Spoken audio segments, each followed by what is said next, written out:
Live from Columbia, this is Sports Talk on the South Carolina Radio Network. Be a part of tonight's show. Call us at 800-956-7266 or email talkback@sportstalksc.com. Now, here are your hosts for Sports Talk, Phil Kornblut, Kevin McCrary, and Tom Hayes. When you're out on the racetrack and you have such a good car, you sort of, you gain more and more confidence as the weekend goes through practice and into the race. The senior class pushed everyone from the start when they got back in the fall, and just one goal was to get to Omaha and win it all. And we got to Omaha and we won it all. And good evening, everybody. Welcome to Sports Talk, South Carolina Radio Network on a Friday heading into the July 4th holiday weekend, which is going to be a long one. I know many of you have already started taking this Friday as a holiday. Then you've got tomorrow, Sunday, and Monday. You won't be back into the grind until Tuesday. Congratulations. You've made it to July 4th. This is a live show. You cut us, we will bleed tonight. We are definitely live and pumping from our studios in downtown Columbia. The only two people that matter on this program on a regular basis, me and Carson. We are here. Everybody else is off frolicking away somewhere. That's okay. We're happy to be with you. Now, a reminder that we will have Sports Talk for you Monday night. It will be a tape show, so we will be off on Monday night, but it will be a good show. If you like football, you want to catch us on Monday night throughout the spring. If you've paid attention, we have interviewed every college football coach in the spring practice, with the exception being Limestone coach Mike Fury, who didn't have a spring practice. But we talked to him nonetheless. And what we have put together is a special featuring the interviews with all 10 coaches, comments from all 10. You'll hear from every coach in the state Monday night talking about their team in some form or fashion. So as you're going about your business, to the lake, to the ocean, to the mountains, to the golf course, to the tennis courts, to the swimming pools, into the woods, to do whatever you do, take us with you Monday night and listen to our program. Now, we've got a great show for you tonight. There is no relaxation off. Yeah, right. Don't happen around here. Not with this crowd. No, sir. We work until the final whistle and beyond. We work beyond the echo of the whistle. Coming up after the break, Chad Holbrook, USC baseball coach. First time that he has talked, as far as I know, publicly. I'm not sure. Maybe he's spoken somewhere else. Not sure. Haven't seen anything. First time since the end of his season that he's talked about things. And we're going to talk about Coastal and about his team. Bottom of the hour, Kerry Tharp, new president at Darlington. It's a racing weekend. They're at Daytona. They're qualifying now. And KT is getting things ready for Darlington now. We'll catch up with him. Second hour, Carl Benson, the commissioner of the Sun Belt Conference, will join us to talk about Coastal Carolina, which today, besides being the baseball national champion, is now a member of the Sun Belt. Monty Dutton, the full NASCAR on Monty. 7:30. Recruiting news. Got some major information we'll pass along to you there as well. You don't want to miss that. We'll be back to get rolling in a moment.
Okay, we're back. Sports Talk, South Carolina Radio Network here on a Friday night. Thank you for joining us across the state. Hope you're having a great, great day. Lots of stuff going on. We'll update you on. Qualifying is ongoing right now at Daytona. We've got Bill McGirt in the lead up in Ohio in the golf tournament there.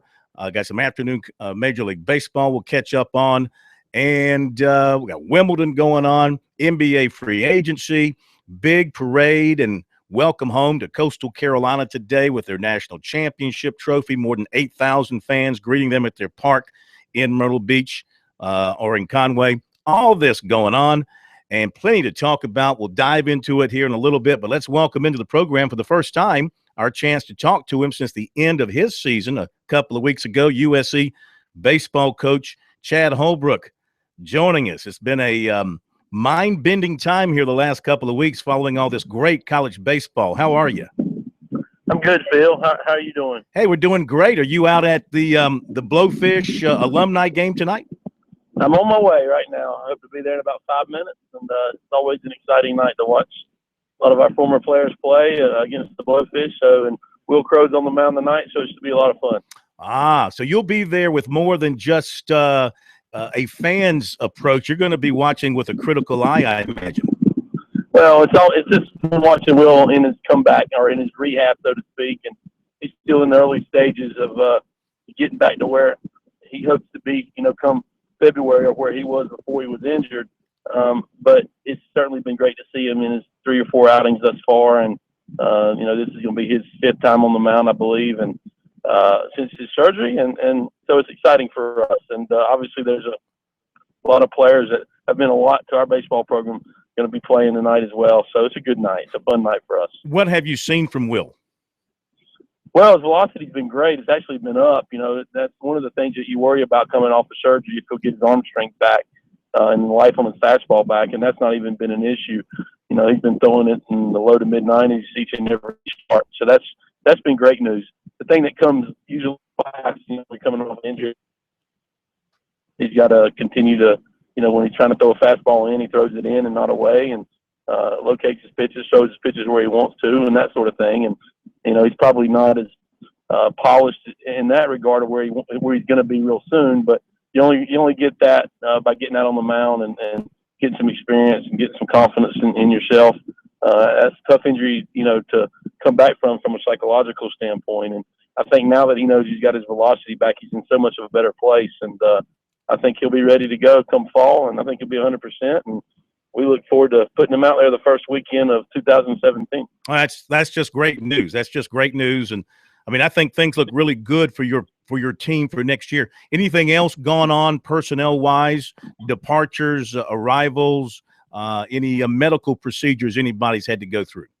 We're okay right now. Tyler Johnson was named today to the Team USA team, the USA collegiate team, and that's exciting for Tyler and a great experience for him. And he certainly was a big part of our team this past year, and I think he's setting himself up to not only be a first-round draft pick, but maybe an All-American in 2017. And I think that was the big news for us, in the last couple of days.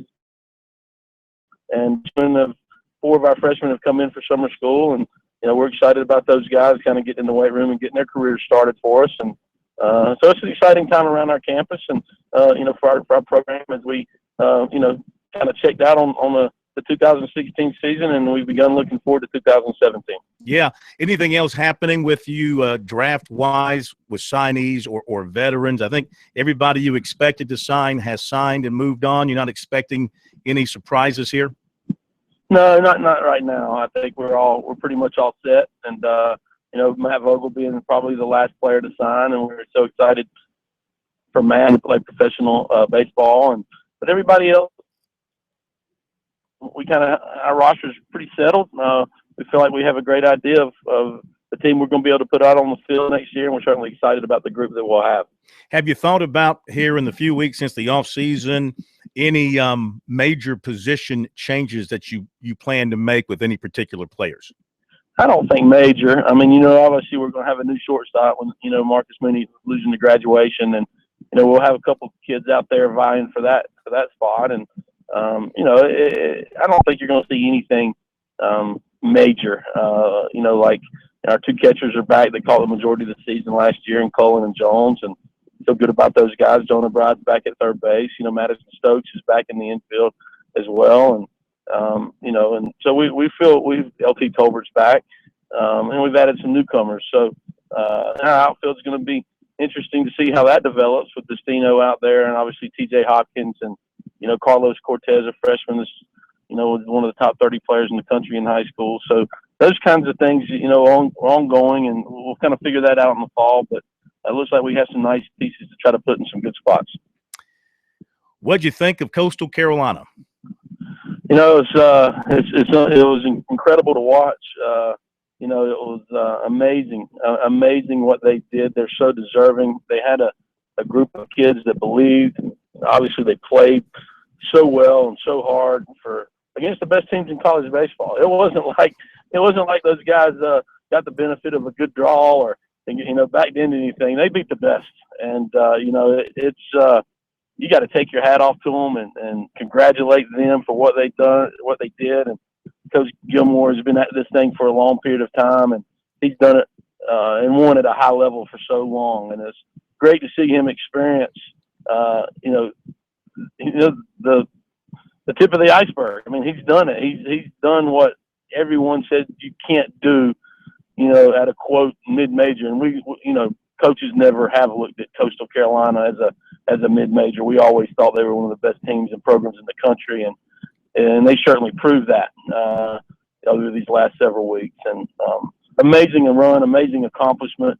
It's all you can do. You can congratulate them and tip your cap to them and say, what an amazing job. I mean, their players, their coaches, their staff is incredible to watch. And just goes to show you what togetherness, teamwork, emotion, playing for each other, playing together, putting your team before yourself, all those things coaches talk about all the time.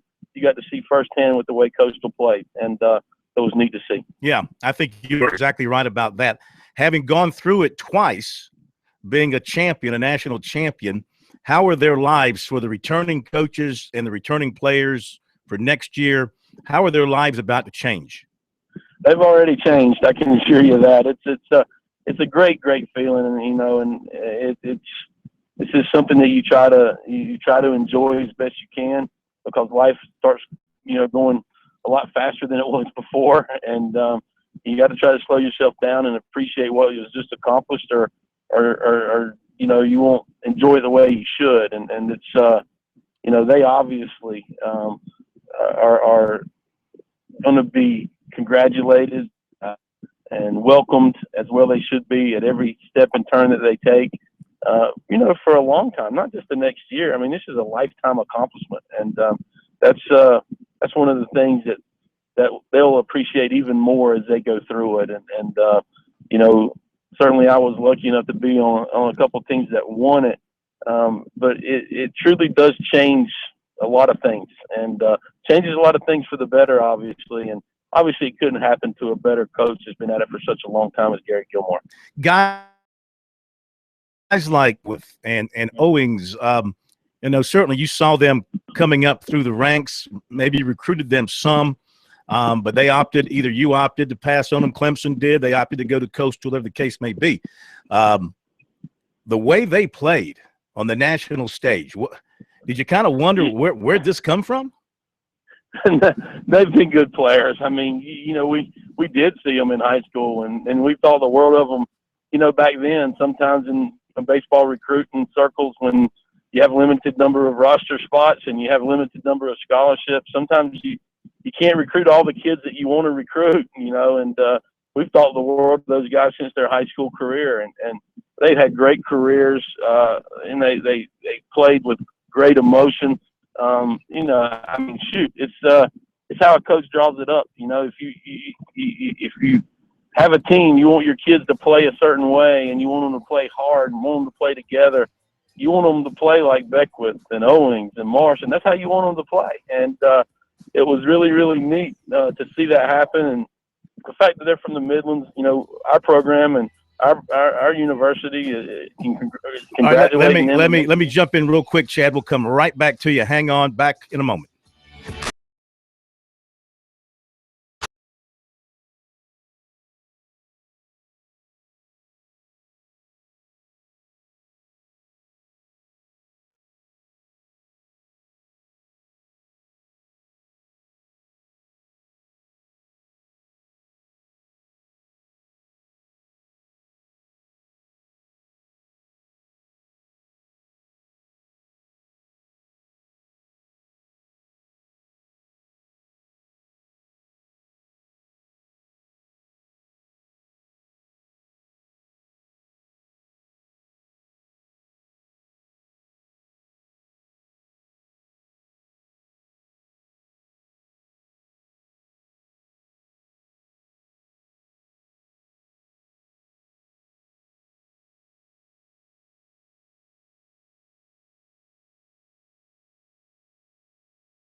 Okay, back we are, Sports Talk with USC baseball coach Chad Holbrook. Sorry to throw the stop sign up there. Had to hit that break. But go ahead and finish what you were saying about those guys coming from the Midlands and you being familiar with all them. Well, it's just great. You know, they always played the game the right way. They've always been great kids. They've always been winners. And you know, and sometimes we'd like to recruit all the great baseball players from the Midlands. And sometimes the numbers don't work out from roster spots and scholarship spots and that sort of thing. And they found them a great place to go, and they competed at the highest level and won in the national championship. So our program's happy for those guys, happy for Coastal Carolina. It's an incredible accomplishment, you know, especially when you look at some of the other national powers across the country, you know, that have been to Omaha several times, many times, and have yet to experience what, you know, Coastal experienced yesterday. And it's just an incredible accomplishment for their program and their coaches and their players. Yeah, absolutely. Ask Mike Martin at Florida State how hard it is. Yeah. Any chance? Now, I know you played Coastal midweek last year. You've been playing them for years on and off. Now that they are, you know, kind of where they are and where you are, any chance you guys get together for a weekend series, that sort of thing now? That'd probably create a little interest, wouldn't it? A weekend series to open the season next year. That'd probably fill a stadium up somewhere. But, you know, there's a lot of things that go into scheduling. And obviously, you know, Gary and I are doing the best we can to play each other.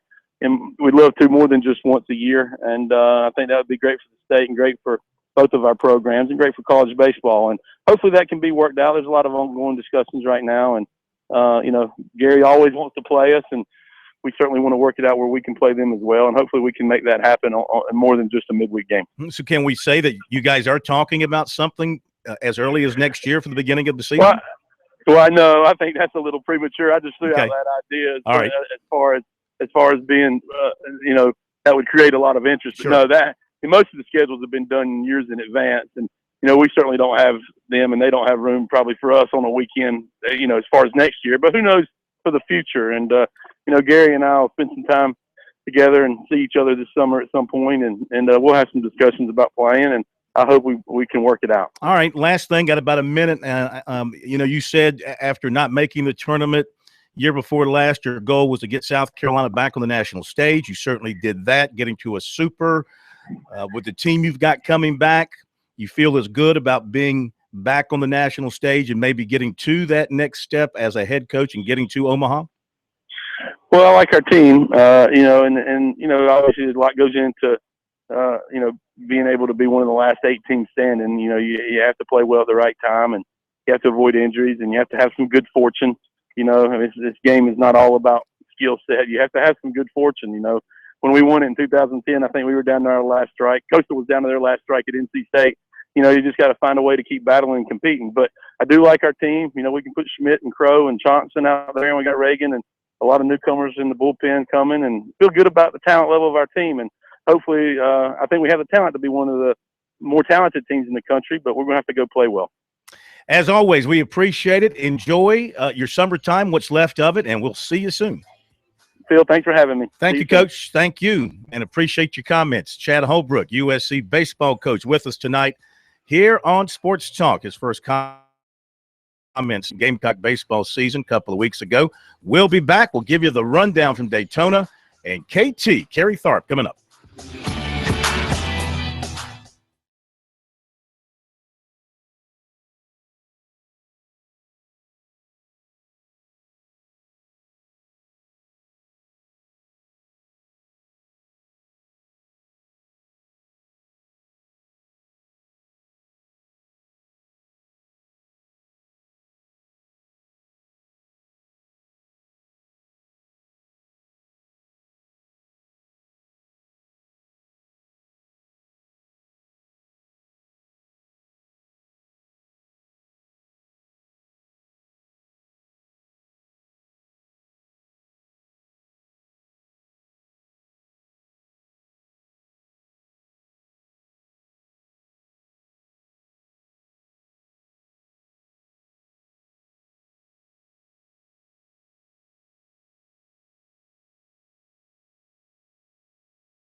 Thanks again to Chad Holbrook for being with us here on Sports Talk. Yeah, a USC Coastal season opening series would be pretty cool. Now, Coastal plays all those tournaments down at the beach to open up the season every year. They have like 2 or 3 tournaments coming in, including the baseball at the beach tournament.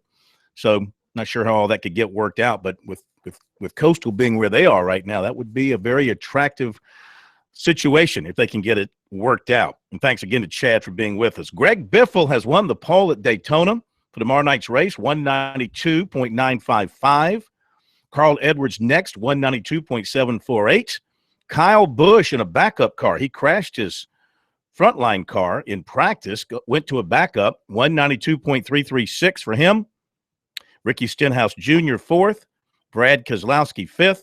Then it's Austin Dillon, Matt Kenseth, Jimmy Johnson, Denny Hamlin, and Kurt Busch.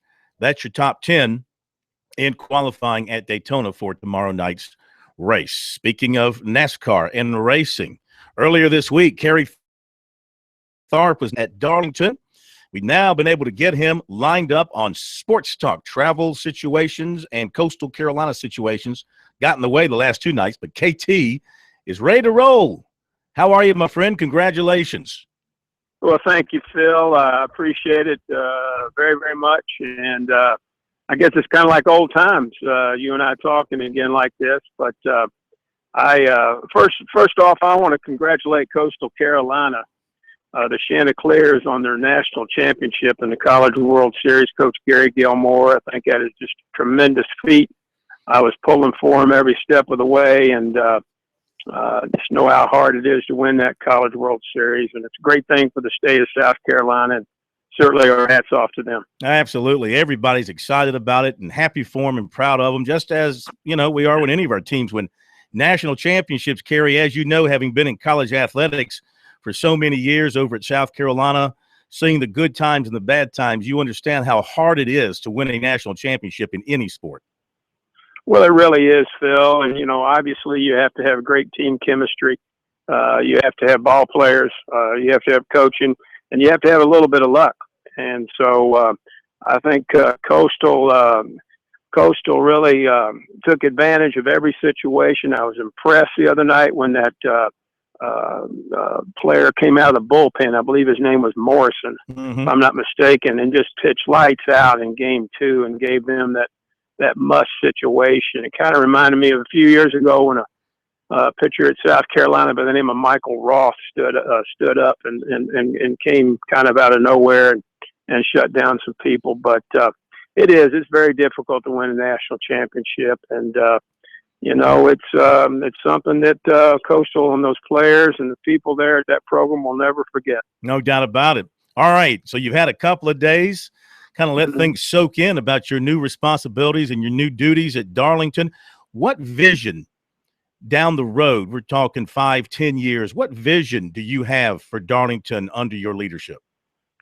Well, you know, Phil, I think Darlington is one of the truly iconic racetracks in all of NASCAR, and I want to keep it that way, and I want to build it out.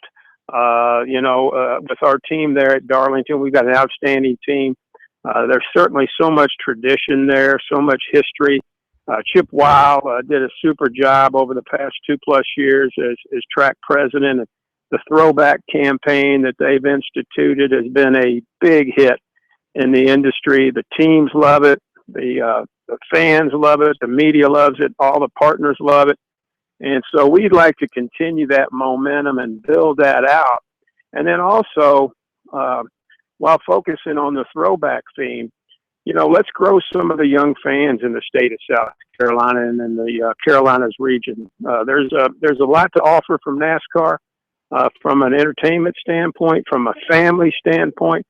NASCAR is doing a super job over the past few years with innovation and technology. And, you know, you've had kids grow up in your household. Their attention span is short. They get on mobile devices. And so, we want to try to get to where Darlington is not only the most authentic motorsports facility in the country, but also, the most fun, and that people want to come. When they come through on their Labor Day weekend, they want to take some time out and come over to Darlington and have a good time. So what kind of things do you have in mind? What can you add to what's already there that will increase the enjoyment factor for a race fan at Darlington? Well, like I said, I think technology is really just now starting to come into its own in NASCAR, and there's so many things that the sport has instituted and is beginning to institute, whether it be on the mobile apps. There's so many things that the cars are being outfitted with now, digital dash, and we'd like to be able to interface with NASCAR, that the fans that are coming to our events there at Darlington have access to that technology, have access to that cool experience. And then, I think it's all about making sure the fans have a great time, trying to do some things over the next few years to increase that fan experience at Darlington. That when you come to the racetrack, not only are you experiencing NASCAR, but you're experiencing something cool for your family, and that whether that be in something in interactive technology or some type of family areas for the kids and for the moms and dads and grandmas and grandpas, just try to make the fan experience, try to take it up a notch.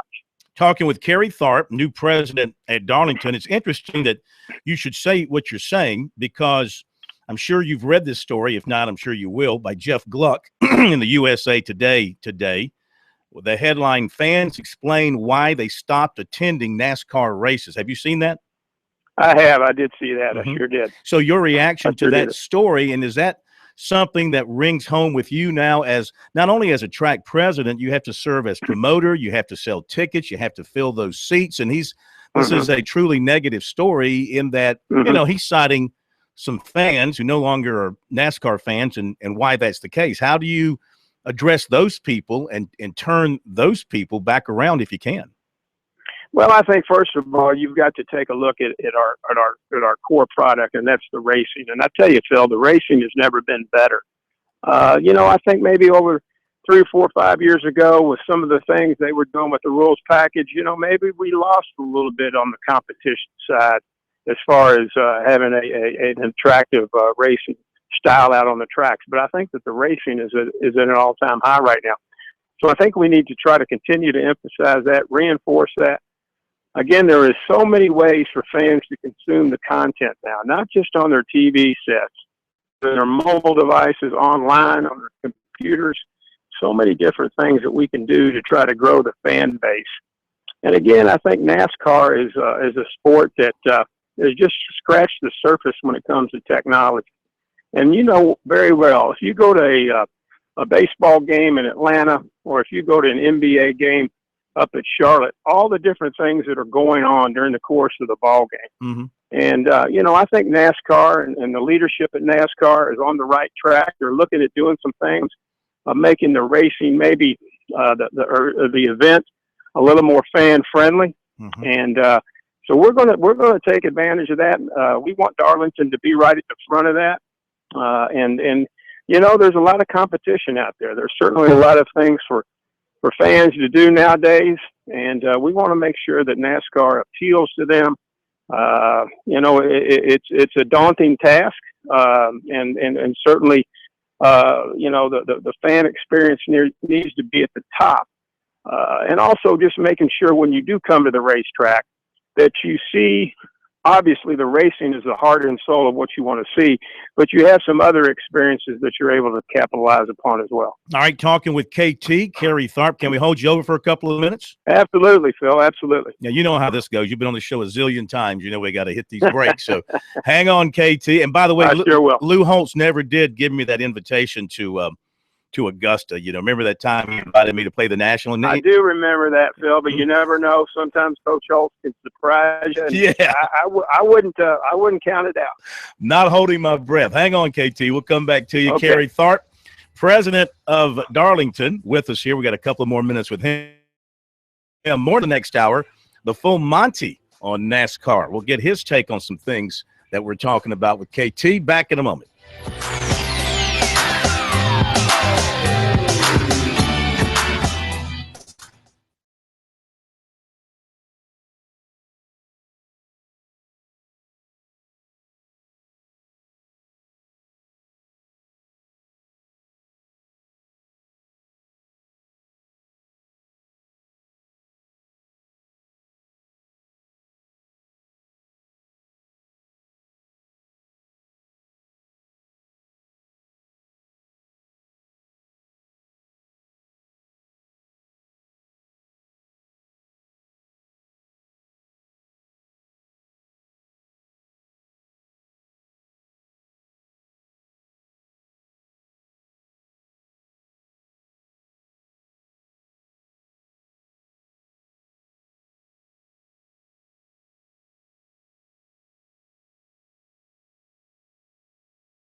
Okay, we're back. Sports Talk, South Carolina Radio Network, heading into the July 4th holiday weekend. Everybody, of course, be safe. Have a great weekend. Look forward to being back with you live on Tuesday. Don't forget the special Monday night edition of Sports Talk as we review spring football practice with everybody. And through that, look ahead to the upcoming season. Back with Kerry Tharp, president at Darlington, for a couple of more minutes. Thank you for hanging on there, KT.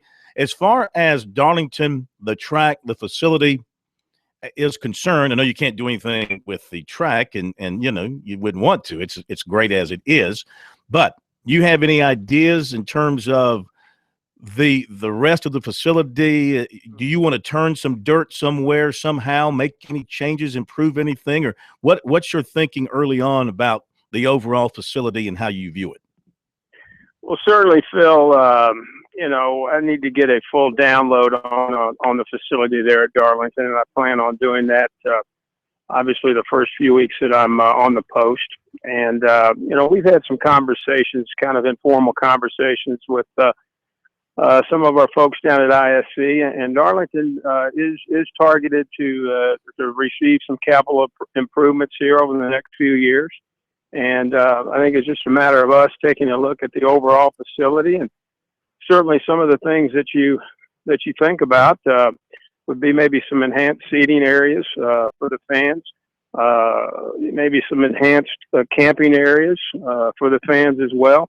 You know, perhaps some premium seating possibilities that would you know, take care of your fan base and also help generate a little revenue. But I think there's still a lot of things that you know, we need to look at and study and so forth. But you're right about one thing. The track is outstanding, too tough to tame. It's certainly a great moniker for that racetrack.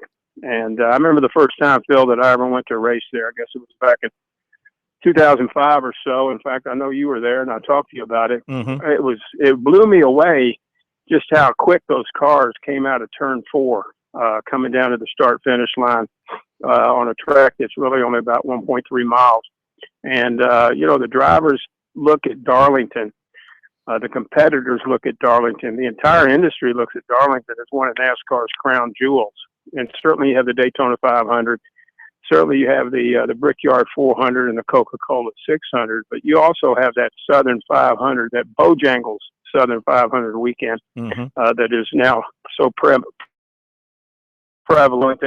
And so, you know, I think we'll take some time. Obviously, the top priority right now is making sure that the Bojangles 500 weekend, Southern 500 weekend, Labor Day weekend comes off first class. And, you know, it may be tough to do, but we're going to do everything in our power to top last year's event. And, you know, that's what we're going to do every year. We're going to set the bar a little higher and just make sure that the fans that come through there say, hey, you know, that was pretty cool. I'm going to come back next year. Yeah. You feel like you're inheriting a situation that is in good health? Yeah, absolutely, Phil. You know, Chip Wiles, a good friend of mine, and really admired the job that he did at Darlington for 2+ years. And you know, getting back on Labor Day was just so critical for that venue. And I think that's the right date for it.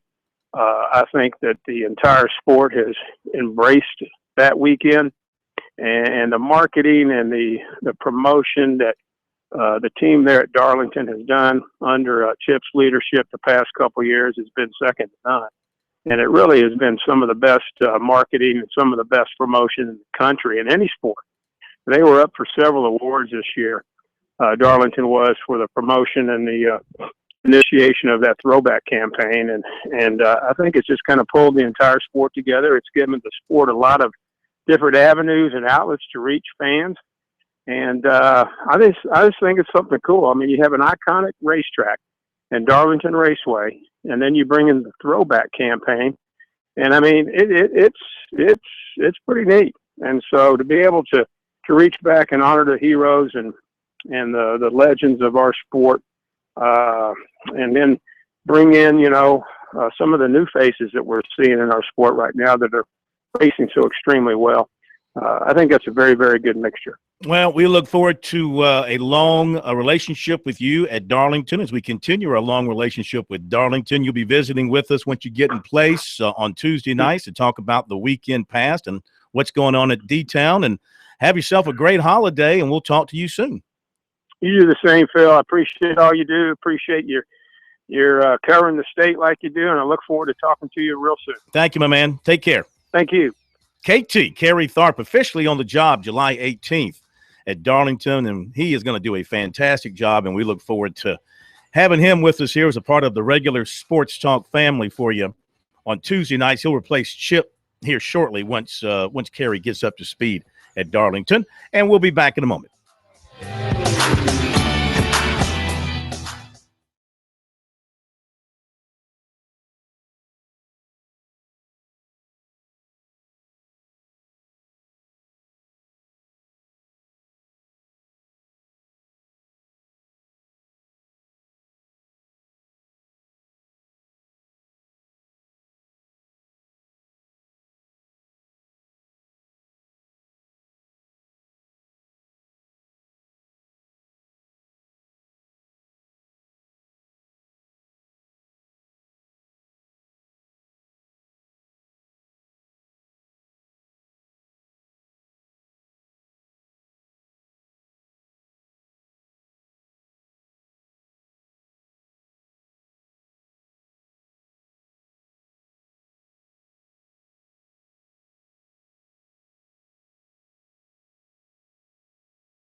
All right, thanks once again to Kerry Tharp, KT, over at Darlington.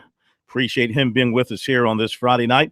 We dive into the recruiting knowledge for you now, knowledge to take you into the weekend. Remember, not too long ago, we mentioned Tyshawn Williams, a former Crestwood and North Carolina running back, and possibility of him getting to USC. Well, more on that. He has taken the steps to transfer as a student to USC, potentially joining the football team. He filled out the application forms, sent them in along with the transcripts to the University Admissions Office. He's now waiting on a reply. Assuming he's accepted, he'll enroll at USC as soon as possible. He tells us he wants to transfer closer to home. He feels like this will be the best fit. He said, North Carolina is a great school, great program, but I want to be closer to family. From a football standpoint, one of his former coaches has been in touch with the USC staff, and he plans to talk with them once he's accepted by the school. He nearly signed with the Gamecocks for the 2015 class, but Mon Denson beat him to the punch and committed, he said, for the last running back spot. So he ran out of time with the Gamecocks, he said. And so it was USC or North Carolina, and that left him with the other option. Now, the Tar Heels have put some transfer restrictions on him, including blocking him from going to any school on their schedule the next 4 years, and USC and North Carolina do play in 2019, but that's not going to be an issue because Williams says he's going to use the GI Bill to pay for his first year. His mother recently promoted to the rank of major by the Army. So if accepted, his plan is to walk on the football team in redshirt in 2016 with the hopes of going on scholarship in 2017. And by doing that, he avoids any restrictions as a transfer. USC, one of 11 schools, as the favorites of receiver Leroy Henley of Deerfield Beach, Florida. NC State, Maryland, UCF, Pittsburgh, Indiana, North Carolina, Kentucky, Illinois, West Virginia, and Louisville also on the list. Defensive back Hamza Nasir Ildeen of Concord, North Carolina. USC and Clemson very much after the 6'4 safety for obvious reasons. Great size, great range. He was at USC for a junior day and a spring practice. He was at Clemson for a spring practice. He hears from both regularly. He's narrowed his list to USC, Clemson, Alabama, Florida, and Florida State. Scheduled to camp in Alabama July 17th and plans to visit the others this summer. He also plans to visit Georgia, Notre Dame, Penn State, and Virginia Tech. He visited Georgia, Florida, and Alabama this spring. He feels Florida and USC have been recruiting him the hardest. He's not claiming any favorites. And former Georgia defensive back Jonathan Abram and his younger brother, athlete Aaron Abram, Hattiesburg, Mississippi, both have USC offers. The Gamecocks moved on the older Abram soon after he left Georgia and enrolled at Jones County Junior College in Mississippi. They offered the younger Abram at a camp in June. The Gamecocks continued to recruit both. Both remain interested. The younger Abram tells us he's picked up offers from Memphis and ULM and is expecting one from UAB. And he said that he and his brother are both interested in visiting the Gamecocks and learning more about them and becoming more involved. His older brother is also looking at LSU, Tennessee, and others. Top of the hour, we'll be back.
Live from Columbia, this is Sports Talk on the South Carolina Radio Network. Be a part of tonight's show. Call us at 800-956-7266 or email talkback@sportstalksc.com.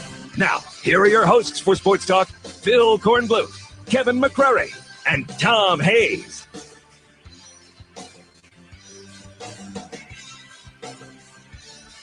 Okay, we're back. Sports Talk, South Carolina Radio Network here on a Friday night. Coming up, Carl Benson, the commissioner of the Sun Belt, will join us to talk about Coastal Carolina joining his league. Today's the official first day of the Chanticleers becoming a part of that league and moving on from the Big South. Several things to pass along to you. First, nationally, Dwight Howard has signed with the Hawks. 3-year deal, more than $70 million.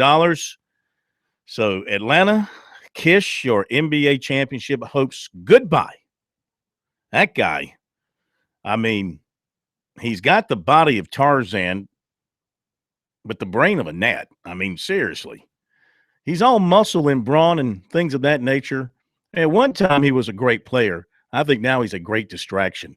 He couldn't play for Kevin McHale. If you can't play for Kevin McHale, you can't play for anybody in the league, because Kevin McHale's as nice as they come in terms of developing big men and teaching big men, Hall of Famer. You can't play for him.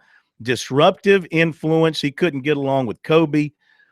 Everywhere he's been, it's been a disaster.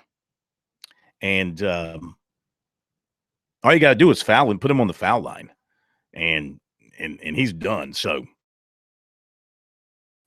paying off that big sum of money. $70.5 million to him. Good luck with that.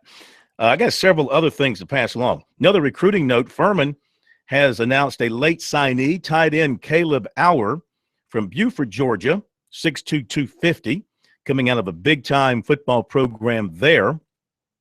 Also, speaking of Furman and the search for a new baseball coach there, it continues. Nothing really new to tell you about as far as what we know. We know that the official interviews, at least 2 of them, were with the Furman pitching coach and also with the pitching coach from NC State, plus some conversation with Jack Leggett and Landon Powell. Not sure of anything else after that. I am told that decision likely next week at Furman on new baseball coach. We'll keep an eye out for that. And over at USC, some news from Ray Tanner as he has let me mention this. Connor Shaw, according to the state newspaper, Connor Shaw has signed or is going to sign with the Chicago Bears after being released by Cleveland. This story from Clemson. Women's golf coach J.T. Horton has been fired. You remember the story that the Anderson paper had about allegations of misconduct with players. Remember the story?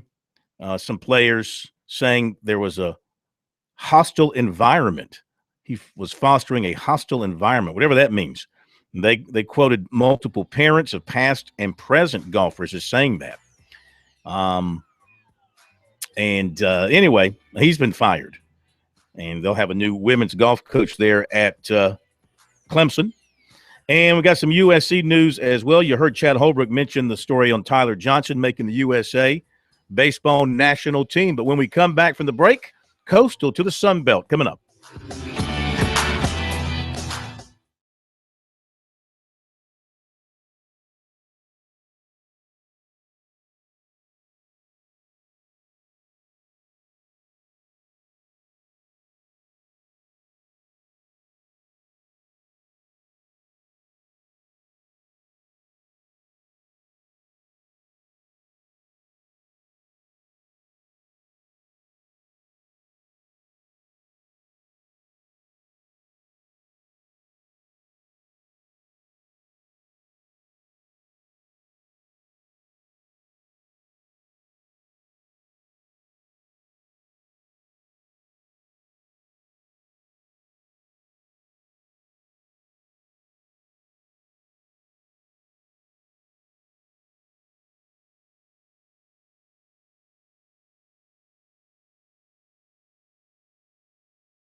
Back we are, Sports Talk, South Carolina Radio Network. Phil Kornblut from our Learfield studios in downtown Columbia. I need to mention this Major League Baseball score. They're in the 18th. Cleveland and Toronto still 1-1. They've been 1-1 for about 4 hours or so. They're playing 2 games. It's a doubleheader in 1 game now. They're in the bottom of the 18th at Toronto, 1-1. Cleveland and the Blue Jays. Let's see. Cleveland trying to go for, is it 14 in a row? I think their streak's 13, trying to get to 14, and they're in the 18th inning. Well, heady times at Coastal Carolina, win a national championship, have a big parade, a big reception at home today, and also begin a new life in athletics in the Sun Belt, officially becoming a member of that conference today. We have the commissioner, Carl Benson, with us here on Sports Talk. Carl, how you doing?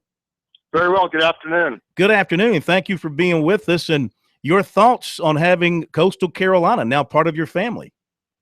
Well, Phil, we've been waiting since back in late August for today. We officially invited them to the Sun Belt last August, and they had to go through their transition year this year with their affiliation with the Big South. And now today we get to celebrate not only Coastal Carolina's entry into the Sun Belt, but their national championship yesterday. That I think is it's fitting. It demonstrates just the how ready and prepared Coastal Carolina is, and I think this is the beginning of a bright future for both Coastal Carolina and the Sun Belt. When you were looking at Coastal Carolina, considering them for membership, what were some of the behind-the-scenes things, not the obvious things, the brick-and-mortar stuff that we can all see, but what were some of the behind-the-scenes things that you and your staff saw that you can now share with us that you liked that led to them being offered and ultimately accepting?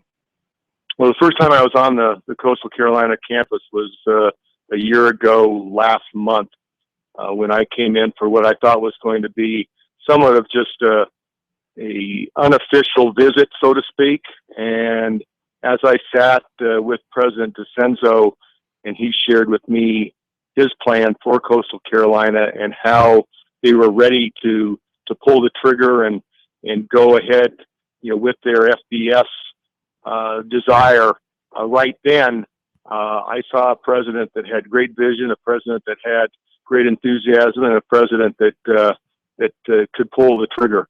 And I took that back to my board of directors, my presidents and chancellors, and when you have the commitment that David DeCenzo has, along with the brick and mortar, the baseball, softball complex, their plans, for the football stadium, and just in general the overall university. I'll tell you what it really reminded me of was Boise State from 20 years ago when Boise State made the move from the Big Sky and FCS to the FBS and to the Western Athletic Conference, where I had the privilege of being the commissioner before the Sun Belt. I compare Coastal Carolina a lot to Boise State. So with that in mind and seeing the growth of Boise and what their football program has done and the notoriety their football program has brought to their athletic program, despite the blue field, of course, Coastal's got the teal covered field. So there you go. What can their fans expect now with this move to FBS for football and of course, across the board upgrade and competition in all their sports in joining your league? Well, again, I think that what we saw this past 3 weeks on their baseball and the fact that they have that program in place, I think it is very similar. I think that Joe Moglia and what he's doing on the football and the vision they have and the expectation they have for success. And Cliff Ellis is an interesting piece of the puzzle or piece of the story, and that Cliff was the basketball coach at South Alabama in 1976, which was year one of the Sun Belt Conference, and here he is 40 years later, bringing Coastal Carolina men's basketball into the Sun Belt, and just all their sports all the way down the line. I think there's just a general commitment, and it has to start at the top with President DeCenzo, and yet their board of regents. I've got a chance to meet several of them, and they make things happen. They really make things happen, and they made they made promises to us that that I'm fully expecting them to deliver on in terms of facilities and overall commitment. And I think we see a region of the country that is in a great college region with South Carolina and Clemson and East Carolina nearby, that it'll be a great statewide regional addition, and the population growth just in general. And you can't buy the type of publicity and exposure that Coastal received here, especially this last week in Omaha. But I think they are really, I saw their new logo today of Coastal is rising, with the Sun Belt Conference. And our mantra right now is together we rise. And so I think it's a perfect fit in terms of what Coastal wants to do with its athletic program and what the Sun Belt Conference wants to do collectively. Talking with Carl Benson, commissioner of the Sun Belt. So you'll have schools in Alabama, Arkansas, Georgia, Louisiana, Texas, North Carolina with App, and now South Carolina with Coastal. What will be, and of course, you'll go to a 10-team football league in 2018 when Coastal's eligible, with Idaho and New Mexico State leaving. So what will be the makeup of the divisions? Do you have that in mind at this point?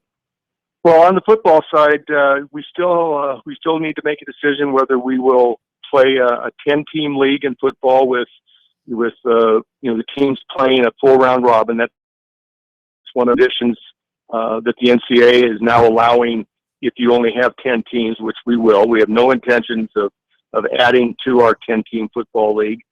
So we fully expect to be a 10-team football league, and that decision in terms of whether we play one division or whether we split into two divisions on the football side is unknown right now. And I appreciate you're commenting on the states that we're located in. I try to do it because it helps me try to lay out the geography, Phil, of exactly what the Sun Belt looks like on a map. And starting in the west, 2 schools in Texas, 2 in Arkansas, and 2 in Louisiana, and those are contiguous states that that really fit perfectly together. And we have 2 members in University of Little Rock, Arkansas, which had a tremendous run on the basketball side that, again, I think demonstrates where the Sun Belt's headed on the basketball piece. And then University of Texas Arlington, those are the 2 non-football members, and they're in that western quadrant, so to speak. And then as we go east,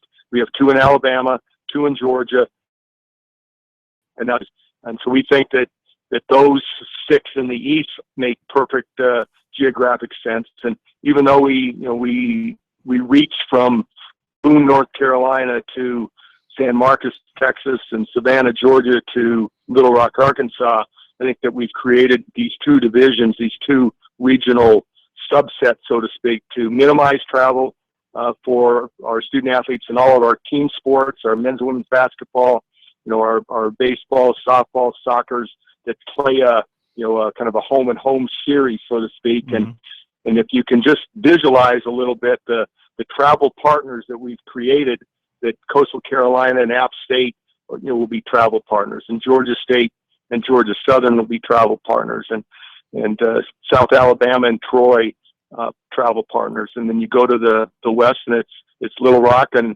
Arkansas State, and it's UL Lafayette and UL Monroe, and it's and it's Texas State and UT Arlington. So it's taken us 4 years to create the structure, and Coastal Carolina was the last piece of that puzzle to put us into a structure that that we think is just going to thrive. You look at the footprint; we're right in the middle of the SEC and the ACC, and then even into the Big 12. So we have a great footprint, and I think 12 outstanding universities that are dedicated and committed to success. All right, Carl, hang on 1 second. Hit a quick break. Coming back with you for a couple of more minutes, talking with Carl Benson of the Sun Belt. Back in a moment.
Okay, we're back. Sports Talk. Couple more minutes with Carl Vinson of the Sun Belt.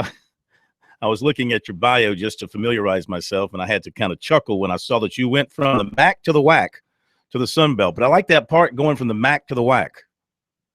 Well, and it took me several years. You don't know how many times I would say MAC, and now even as I've come to the Sun Belt, every once in a while I catch myself, saying the WAC. But I've been fortunate to be in three conferences, all Division 1A FBS, and 25 years of being part of a lot of different universities, and I've had a chance to work with with a lot of college presidents and athletic directors and coaches.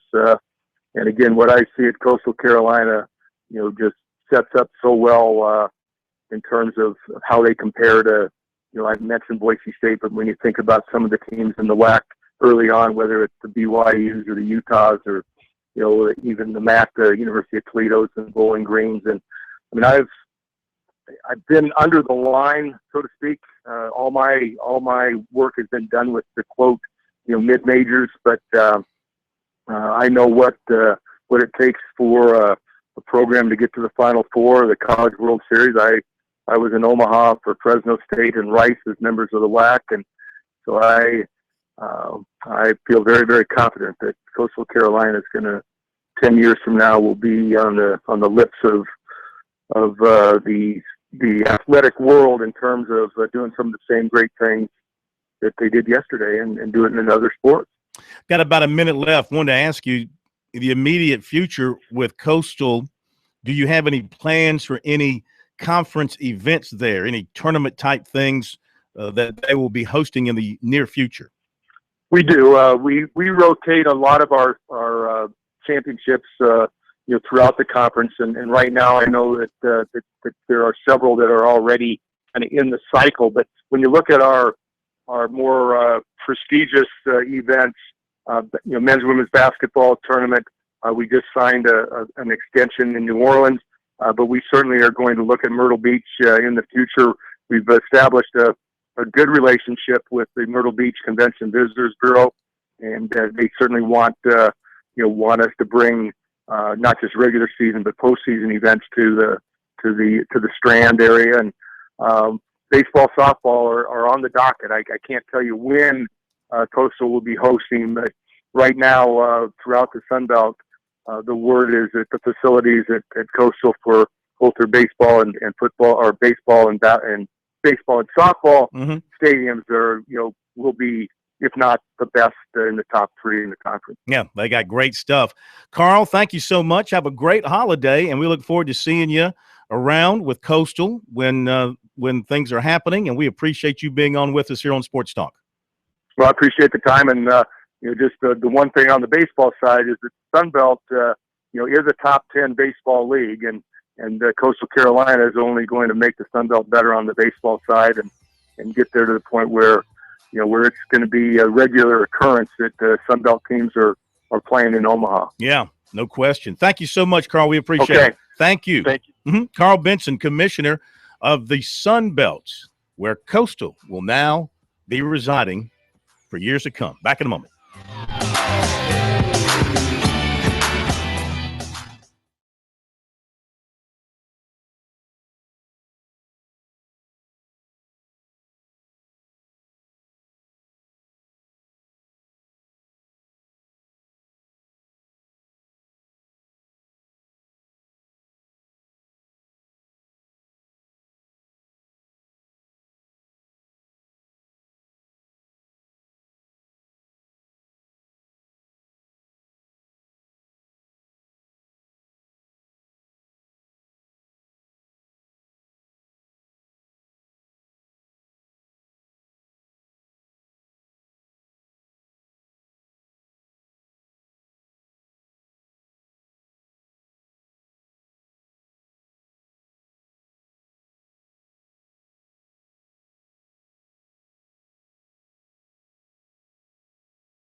Thanks again to Carl Benson for being with us here on Sports Talk to talk about Coastal going into his conference, the Sun Belt, the full Monty on NASCAR. Coming up in just a moment, score big with Founders Federal Credit Union. Founders has convenient office locations at USC and a new location coming to Clemson, plus ATMs at Clemson, Converse, Limestone, Presbyterian, USC Lancaster, Winthrop, and York Tech. Visit foundersfcu.com for a full listing to find an ATM or office near you. Not a member? Visit relaxjoinfounders.com to see if you qualify for membership. Founders Federal Credit Union, federally insured by NCUA. All right, let me catch up on a couple of quick things. Let's see, baseball-wise, Cleveland, they're in the 19th, bottom of, and Cleveland, well, it's gone final. Cleveland has beaten Toronto 2-1. Boy, I tell you what, it's just Cleveland's year. Yeah, that is 14 in a row. That is a club record for the Indians, 14 in a row. Loserville is being turned around with the Cavaliers and now the Indians and everything else going on there, so that's good for them. And I also wanted to mention very quickly the changes in the USC administration. Nobody's leaving, just people are getting different titles and different responsibilities. Ray Tanner announced this today. Charles Bloom is the new Executive Associate Athletics Director / Chief of Staff. He'll be the department's Chief Communications Officer, overseeing media relations, Gamecock Productions, SEC Network, and the ticket office, serve as the Senior Advisor to the AD, continue as the primary sports administrator for softball as well. Judy Van Horn, who's been there since 2011, named Executive Associate Athletics Director for Sport and Risk Management. She'll serve as Title IX Deputy Coordinator and Athletics Department Liaison to the Office of Equal Opportunity, and will oversee human resources. Chris Rogers, who had been oversight of compliance services, which, of course, worked with the NCAA rules, has been named Senior Associate Athletics Director for Administration. He'll be in charge of the Athletics Department's strategic planning and administrative process reviews, oversee the Athletics Information Technology Department and the Student Athlete Career Success Program. Chance Miller will now head up the Compliance Services as Associate Athletics Director for Compliance. He'll directly report to both the AD and the university's General Counsel. And Eric Nichols joins the senior staff as Senior Associate Athletics Director for Marketing and Branding. He's charged with oversight of the athletics marketing and branding, will continue to serve as Chief Marketing Officer, including Gamecocks Online and social media for all sports. So there you go. Some of the changes there. All good for everybody over there at USC. The full Monty on NASCAR, we welcome in from MontyDutton.com, our good friend, Monty Dutton. So we had Kerry Tharp on earlier, new president of Darlington. What do you think about that hire? I think it's sort of I think it's sort of perfect in a way, because I think that you have a guy who's well versed and prominent in NASCAR and has been in the middle of out at all the racetracks, and he's a person with South Carolina connections. And I think that South Carolina connections have worked pretty well for Darlington over the years with Jim Hunter, and the people before him were almost always people from that area. No question about it. Where do you think they can go with Darlington? Do they just work to maintain the status quo because it's working well right now and things look good, or what things do you think, if they're going to try and change some things, what things would you tinker with?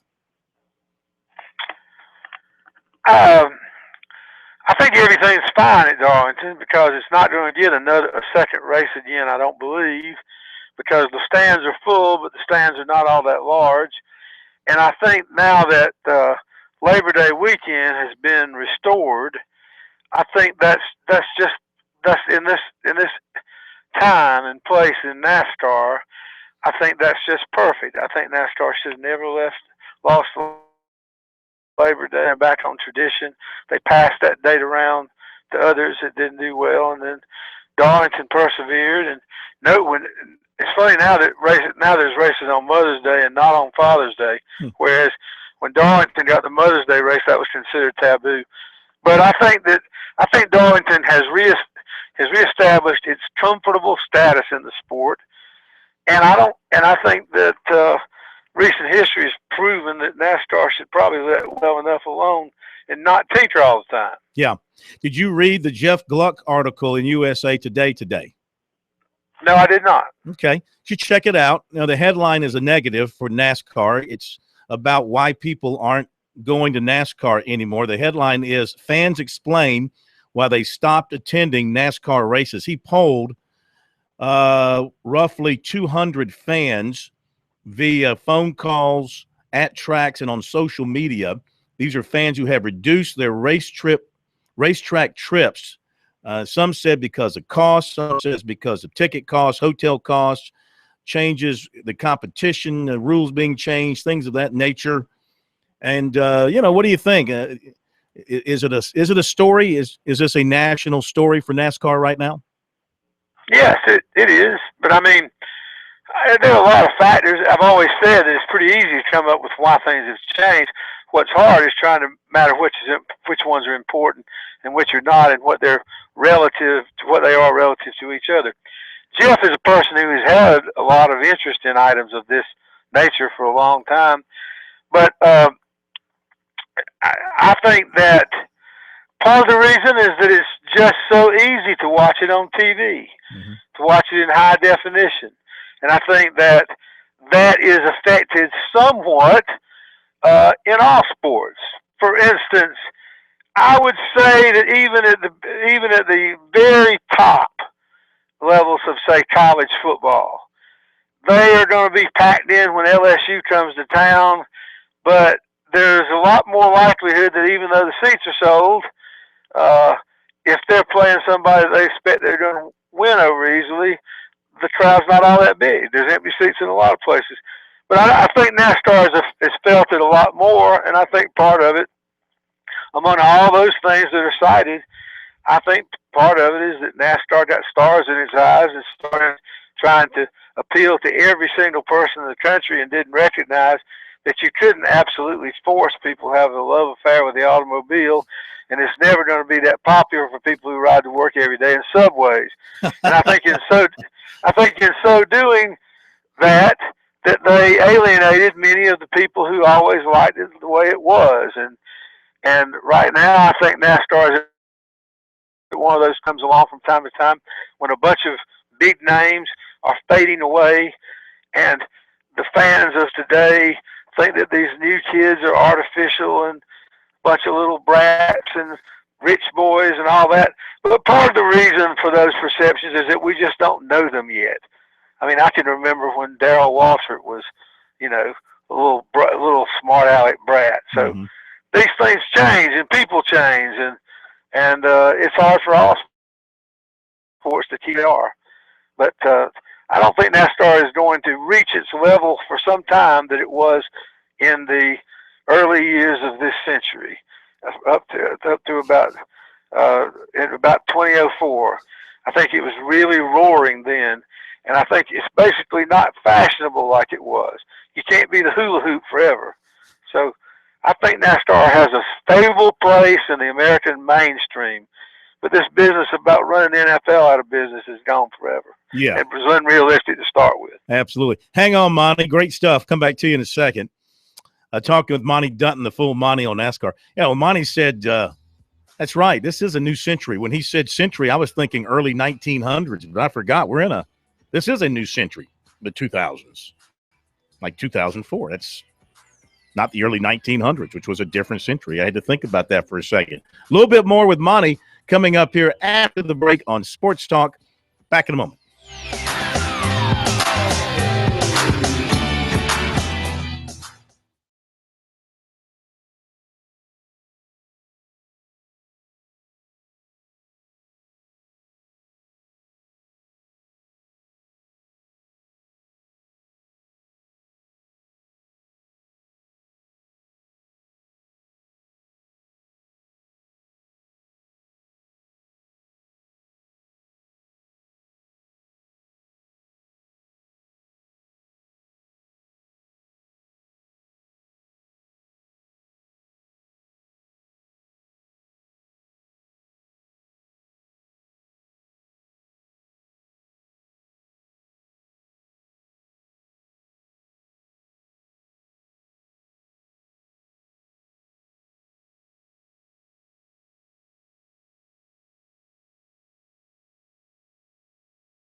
Okay, we're back. Sports Talk, South Carolina Radio Network. We'll get back to Monty for a couple of more minutes here in just a moment. This note from Coastal Carolina that Anthony Marks, the left fielder, has signed with the San Francisco Giants organization. He was not drafted, so he signs as a free agent with the San Francisco Giants, a senior, so congratulations to him.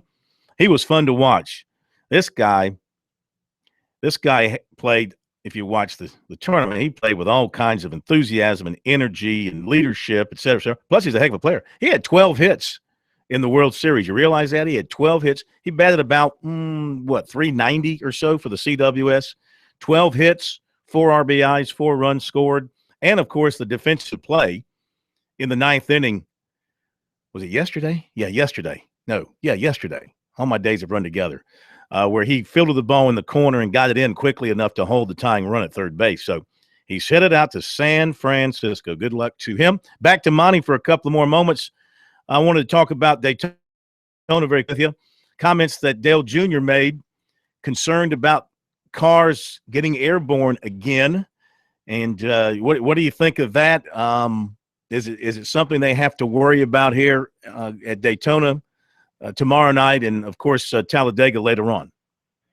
Well, I think it is a little bit of one, but I think this is sort of a response where, okay, they had a bad wreck at Daytona last year in this race, and I think the drivers' concern is that they don't seem to have changed anything in response to that.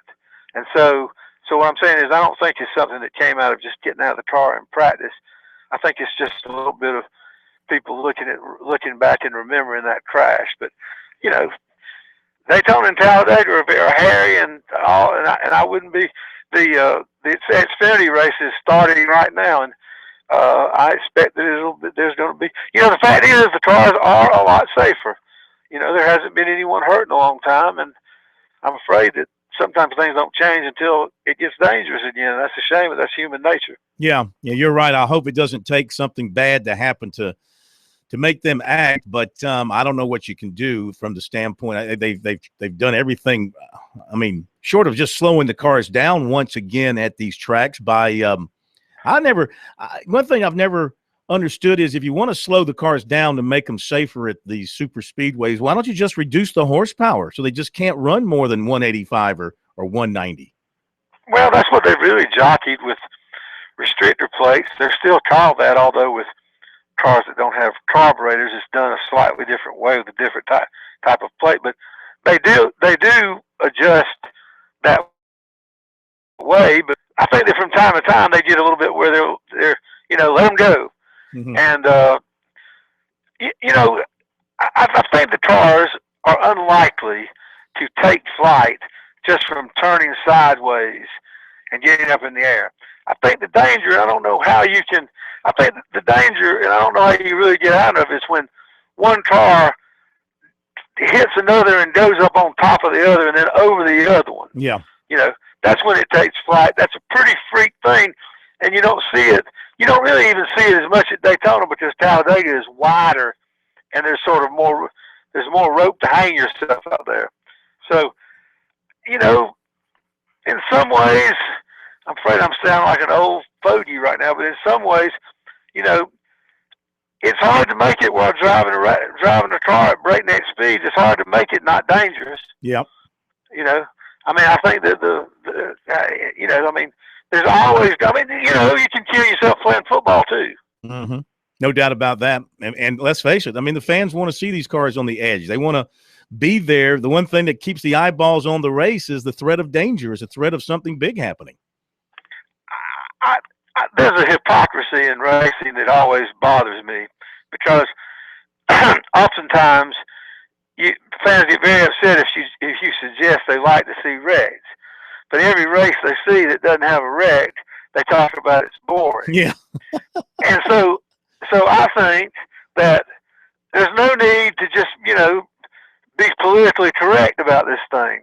Nobody ever goes to a football game and say, well, I hope there aren't any hard hits. Nobody goes to for some reason, hockey fans don't mind saying they like to see fights, Yeah. So that's just human nature. But beyond that, I also get tired of people who basically say that other people don't have a right to say that, who make these things about sports, and they say, well, if you don't like this, then you just go home. You just got no business in this sport. This is the consequence of a free country. Yes, you do one thing and half the people get mad, then you do what they want, and the other half get mad. That's just what a free society is like. And it's a big pain in the butt, but it's better than not having freedom. Monty for president. Thank you, Monty. Have a great holiday weekend, my friend. Enjoy the race, and we'll talk to you next week. Same to you, Phil.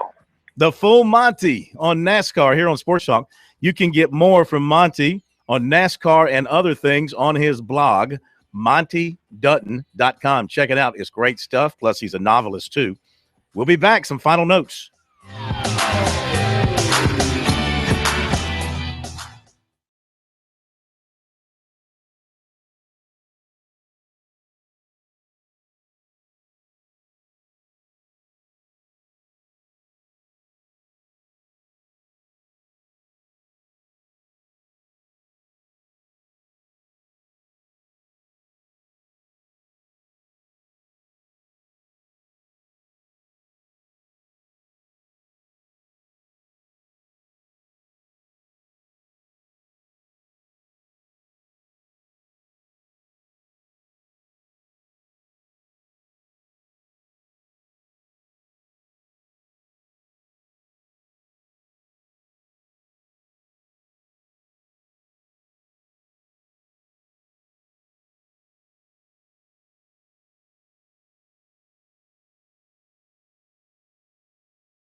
All right, we have got a few more notes passed along to you before we say goodbye for the weekend. Jerron Blossom game from Clemson invited to the prestigious summer basketball camp at Nike Basketball Academy later this month in Los Angeles.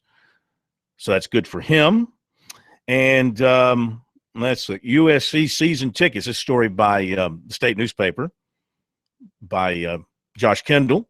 USC's football season ticket sales this year right now virtually identical to last year. As of midweek, the Gamecocks had sold 49,070 season tickets. That's only 780 short of last year, coming off of 3-9. That's pretty good. The school sold 51,110 season tickets overall last season. Season tickets cost $365 each on top of the seat donation paid to be eligible to purchase those tickets. The Gamecocks are looking to boost group sales with theme days, as we ran over with you the other day. Youth Football Day, Faith and Family Day, Teacher Appreciation Day. That's for the UMass game. Also known as Ask and You Shall Get a Ticket Day. Scout Day for the Western Carolina game. First-time sales have increased this year from 3,523 or to 3,523 from 2,717. All right, so that's all good for South Carolina. USC ranked 16th in the country in home attendance last year, 78,822 fans. And let's see. Oh, this is an interesting little note. This is from what's that SEC? SEC Country, I think it is. The website SEC Country, part of the Atlanta Journal-Constitution. SEC football arrests for 2016 so far. Alabama's had 2, Cam Robinson and Hootie Jones. Auburn's had 4, Cowart Davis, and Denson, all for marijuana possession. Georgia, oh yeah, who's number 1? We're number 1. We're number 1. That'd be Georgia. They got a theft by taking. They've got a felony violation of a controlled substance. They've got a failure to wear a seatbelt. They got a possession of a weapon in a school zone, possession of a weapon in a school zone, and an underage possession. 2 of those by the same guy, Chad Clay, who's no longer with them. Kentucky's had a couple. Mississippi State 1, Missouri 1, Ole Miss 2, Tennessee 1, Texas A&M 1. No arrests. USC, Arkansas, Florida, LSU, and Vanderbilt. Is that good or bad? I mean, I think you got to have a few convicts in your program to win championships, don't you? I mean, let's just call it as we see it. All right, folks, have yourselves a great holiday weekend. Be safe. Don't forget to check out our special on Monday night, and we'll see you live on Tuesday. Carson Mason, fabulous job. Thank you. Have a great weekend, everybody. See you Tuesday.